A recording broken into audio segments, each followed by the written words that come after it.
दोस्तों, बहुत बहुत स्वागत है आप सभी का न्यूज इंडिया में। और अभी तक आपने इस वीडियो को लाइक नहीं किया तो लाइक कर लीजिए और चैनल पर नए हैं तो चैनल को सब्सक्राइब कर लीजिए। साथ में बेल आइकन भी प्रेस कर लीजिए और वीडियो को ज्यादा से ज्यादा शेयर कीजिए।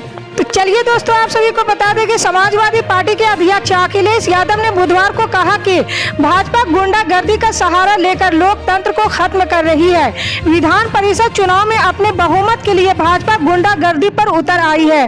पंचायत चुनाव में भी भाजपा ने इसी तरह का कार्य किया था और अब विधान परिषद के चुनाव में यही किया जा रहा है। डीएम और एसपी भाजपा नेताओं और कार्यकर्ताओं से मिले हुए हैं, तभी एटा में इस तरह की घटना हुई है।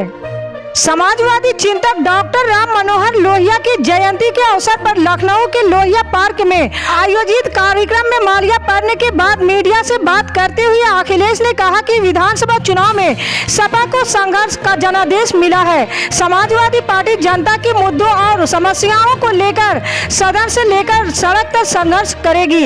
एक सवाल के जवाब में अखिलेश ने कहा कि महंगाई लगातार बढ़ती जा रही है। सरकार कहती है कि डीजल और पेट्रोल पर उसका नियंत्रण नहीं है, तो चुनाव के समय में दाम क्यों नहीं बढ़ते हैं? चुनाव खत्म होने के बाद कंपनियां मुनाफा क्यों कमा रही है? निरस्त हो चुके 3 केंद्रीय कृषि कानूनों को लेकर एक बार फिर राजनीति तेज हो गई है। सुप्रीम कोर्ट की ओर से नियुक्त समिति की रिपोर्ट सार्वजनिक होने के बाद किसान नेता राकेश टिकैत ने एक बार फिर बड़े किसान आंदोलन की धमकी दी है।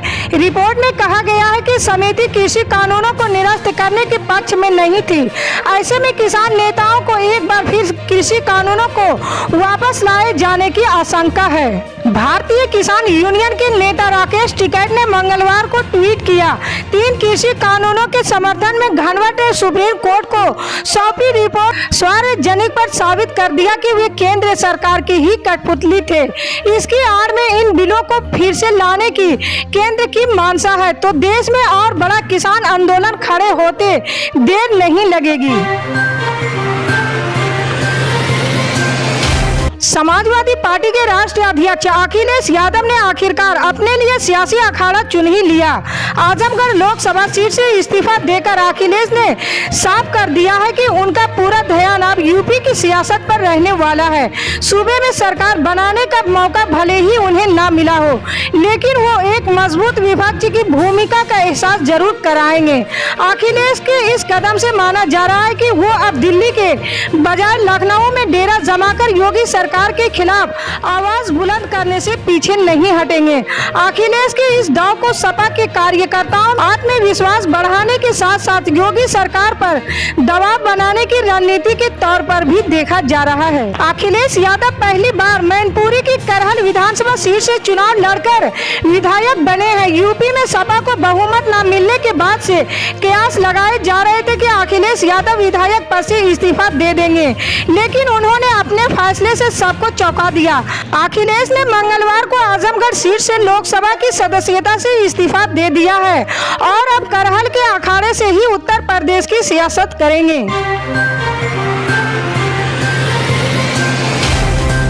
संसद के बजट सत्र के दूसरे चरण में आज महंगाई और पेट्रोल डीजल की बड़ी कीमतों को लेकर बवाल हुआ। राज्यसभा में विपक्ष के नेता मल्लिकार्जुन खड़गे ने पेट्रोल गैस की बढ़ी कीमतों पर चर्चा की मांग की है। हालांकि राज्यसभा के सभापति वेंकैया नायडू ने विपक्षी की मांग को खारिज कर दिया है।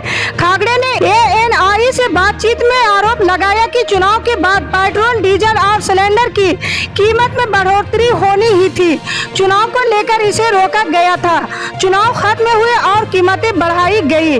कांग्रेस सांसद केसी वेणुगोपाल ने राज्यसभा में नियम 267 के तहत महंगाई, ईंधन और एलपीजी गैस सिलेंडर की कीमतों के मुद्दे पर चर्चा के लिए निलंबन का नोटिस दिया है।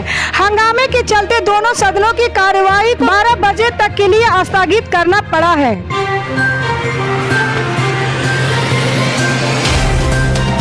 दिल्ली नगर निगम के चुनाव की तारीखों की घोषणा अब तक हो जानी चाहिए थी, लेकिन केंद्र सरकार के कुछ नए दिशा निर्देशों के बाद चुनाव आयोग ने तारीखों का ऐलान टाल दिया था। इसके बाद दिल्ली में सियासी घमासान शुरू हो गया, जो अभी भी जारी है। दिल्ली के मुख्यमंत्री अरविंद केजरीवाल ने नगर निगम चुनाव का स्थगन को लेकर बुधवार को भाजपा पर निशाना साधते हुए कहा कि अगर भगवा पार्टी इन चुनावों को समय पर कराकर जीत हासिल करती है तो आम आदमी पार्टी राजनीति छोड़ देगी। उत्तर प्रदेश में समाजवादी पार्टी के अध्यक्ष अखिलेश यादव ने हाल ही में अपनी आजमगढ़ की लोकसभा सीट से इस्तीफा दे दिया है।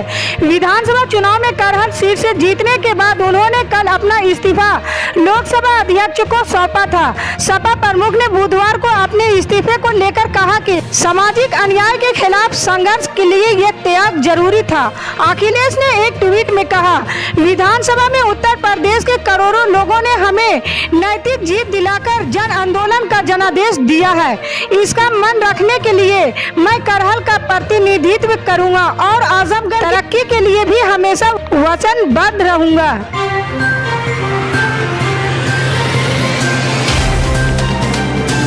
चारा घोटाले के मामले में जेल बंद लालू प्रसाद यादव की अचानक तबीयत बिगड़ने से उन्हें तुरंत हॉस्पिटल ले जाया गया। एम्स दिल्ली द्वारा बिहार के पूर्व मुख्यमंत्री लालू प्रसाद को भर्ती करने से इनकार करने के बाद राष्ट्रीय जनता दल ने प्रमुख अस्पताल के कृत्य की कड़ी निंदा की और कहा कि इसके पीछे एक साजिश थी, लेकिन सूत्रों के मुताबिक ये पता चला है कि उनकी तबीयत ज्यादा बिगड़ने से उन्हें एम्स ने भर्ती कर लिया है। हालांकि लालू यादव की बीमारी ज्यादा गंभीर बताई जा रही है। मनेर से राजद विधायक और पार्टी के मुख्य प्रवक्ता भाई वीरेंद्र ने कहा, ये हमारे नेता लालू प्रसाद यादव को आपातकालीन वार्ड से छुट्टी देने और उन्हें आगे के इलाज के लिए अस्पताल में भर्ती करने से इनकार करने के लिए एक सुनियोजित साजिश है। बिहार में होने वाले एमएलसी चुनाव को आयोग ने बैलेट पेपर के जरिए करने का फैसला किया है। एक आधिकारिक अधिसूचना के अनुसार चुनाव आयोग किसी भी उम्मीदवार को चुनाव चिन्ह नहीं देगा।